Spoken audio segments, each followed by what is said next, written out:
Assalamualaikum warahmatullahi wabarakatuh. Perkenalkan, nama saya Titis Dwi Saputri, NIM 2018 02202007 dari Agribisnis Day 2018.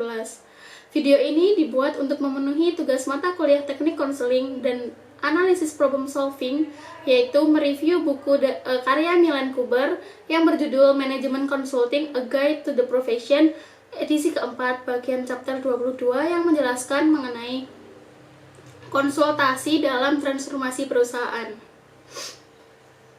Semakin majunya zaman dengan persaingan teknologi tentu berdampak terhadap tekanan di lingkungan perusahaan, di mana dalam menghadapi tekanan tersebut, hanya sedikit perusahaan yang bisa lolos mencukupi kebutuhan seperti mengatur ulang, berhemat, outsourcing, dan juga divestasi. Menurut buku karya Milan ini, pada 20 tahun terakhir, ribuan perusahaan telah mengubah diri menjadi pesaing yang lebih baik seperti Ford, BMW, General Motors, British Airways, dan juga Cisco. Perusahaan dengan demikian dipandang sebagai institusi yang dinamis, yang terus-menerus mengkonfigurasi ulang struktur, sumber daya, dan kemampuan dengan inovasi, pembelajaran, dan juga pengalaman praktek. Akibatnya, ada pergerakan kuat dari manajemen fungsional untuk memproses manajemen dari fokus pada kekuasaannya desentralisasi dan dari mengelola aset fisik hingga mengelola pengetahuan.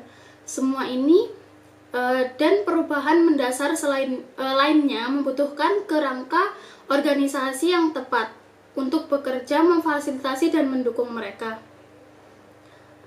Di buku ini dijelaskan juga bahwa transformasi perusahaan merupakan proses modifikasi formal yang disengaja dengan hubungan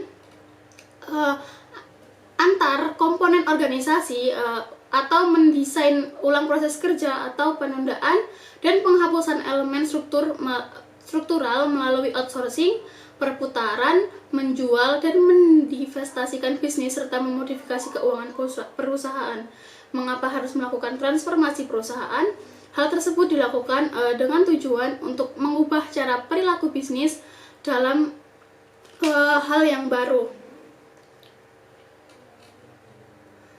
lebih menantang, dan juga lebih kompleks.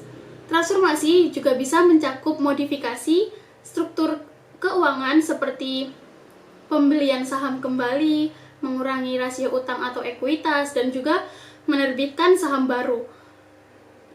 Pasar struktur bisa mengubah portofolio produk atau layanannya. Kemudian untuk struktur teknologi bisa melakukan otomatisasi. Terus kemudian struktur produksi dan juga struktur organisasi dan juga delokalisasi atau memindahkan unit produk ke dengan berbiaya rendah. Terdapat 3 tahap dalam proses transformasi yang berurutan, yaitu restrukturisasi, revitalisasi, dan juga pembaruan. Di mana proses yang pertama, perusahaan ini sering dimulai dengan restrukturisasi atau perampingan besar-besaran, pemangkasan portofolio produk atau layanan, dan juga merombak struktur dan manajemen proses yang membantu untuk mendefinisikan kembali visi perusahaan dan mendesain ulang strategi dan juga kompetensi intinya. Pada akhir tahap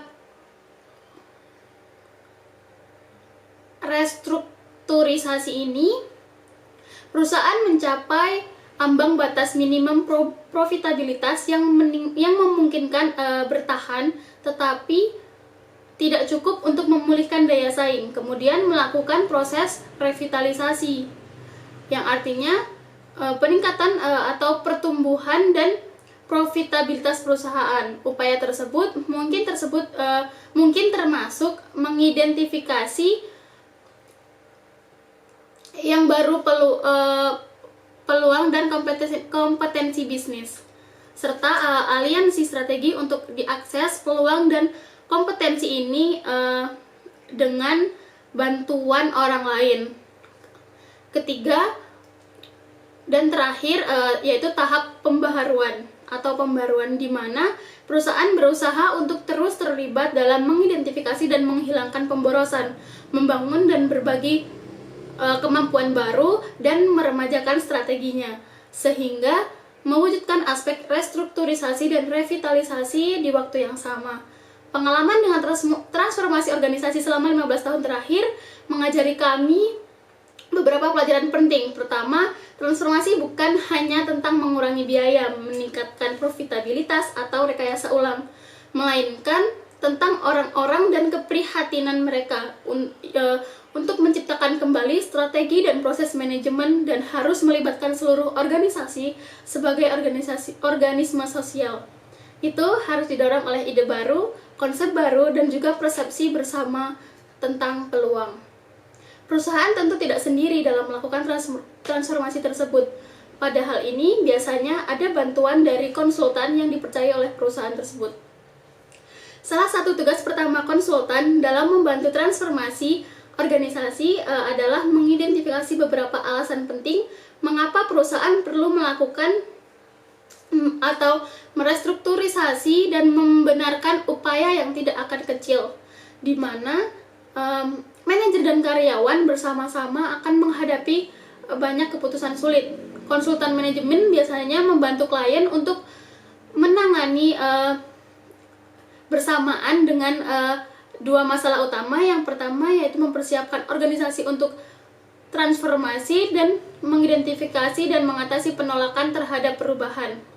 Meskipun konsultan datang dengan ide tertentu tentang apa membuat organisasi manusia yang efektif, mereka tidak boleh merekomendasikan seluruh perusahaan program di mana manajemen puncak harus mengimplementasikan ide-ide mereka.